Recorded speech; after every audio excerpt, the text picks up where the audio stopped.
இனிய காலை வணக்கம் நண்பர்களே. இந்த பதிவு எதுக்குன்னா,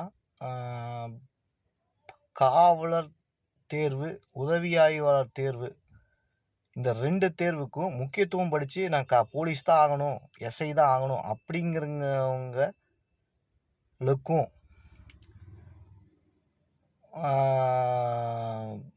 அடுத்து பார்த்தீங்கன்னா, வேறு எக்ஸாம் படிச்சுட்டு இருக்கிறவங்க இந்த காவலர் எக்ஸாமுக்கு எஸ்ஐ எக்ஸாம் எழுதி பார்க்கலாம், நம்மளுக்கு எவ்வளோ மார்க் வருது. தயவு செஞ்சு அப்படி பண்ணிடாதீங்க. நீங்கள் அப்படி பண்ணுறதுனால நீங்கள் குரூப் 1 படிச்சுட்டு இருப்பீங்க, குரூப் 2 படிச்சுட்டு இருப்பீங்க. தயவு செய்து இந்த காவலர் தேர்வு, இந்த எஸ்ஐ தேர்வு எழுதி ஒருத்தருடைய வேலைக்கு போகிறத தயவு செஞ்சு பறிச்சிடாதீங்க. நான் ஏன் சொல்கிறேன்னா, நீங்கள் உண்மையாலுமே போலீஸ் ஆகணும், எஸ்ஐ ஆகணும்னா மட்டும் தயவு செஞ்சு எழுதுங்க இந்த எக்ஸாமு. இல்லை சார், நான் விஏஓ இப்போ படிச்சுட்டு இருக்கிறேன், சும்மா எழுதி பார்க்குறேன், அது வேண்டாங்க. எக்ஸாம் முடிஞ்சதுக்கப்புறம் அந்த கொஸ்டின் பேப்பரை வாங்கி உங்களுக்கு எவ்வளோ எழுதி முடிஞ்சதோ எழுதுங்க. உங்களுக்குன்னு தெரியுமில்ல இந்த கேள்வி நம்ம கரெக்டாக போட்டுருமா தப்பாக போட்டுருமா. நான் அந்த கேள்வி சொல்லும்போது, ஆன்சர் சொல்லும்போது ஸ்டாப் பண்ணி எழுதி பாருங்கள், தப்பு இல்லை. ஆனால் நீங்கள் இந்த எக்ஸாம் எழுதுறதுனால ஏகப்பட்ட பேர் பாதிக்கப்படுறாங்க. நிறையா பேர் பாருங்கள்,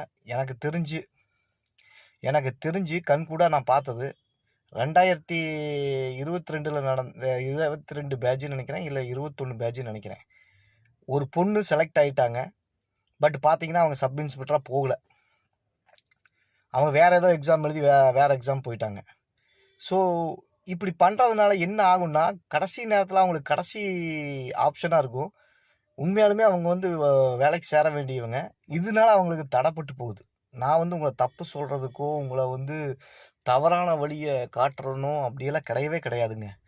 உண்மையாலுமே பல வருஷங்களாக படித்து கடைசி நெக் ஆஃப் தி மூமெண்ட்டில் போகிறப்ப இது தடைப்படுது. நீங்கள் உண்மையாலுமே எழுதி பாஸ் பண்ணுறீங்கன்னா,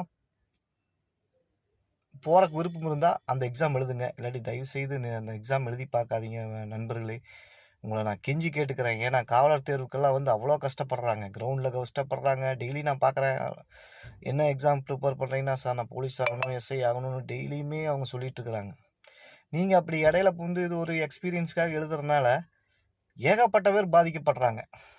ஸோ இனிமேலாவது இது கொஞ்சம் விழிப்புணர்வு ஆகணும். ஸோ நீங்கள் உங்களுக்கு என்ன தோணுதோ அதை செய்யுங்க.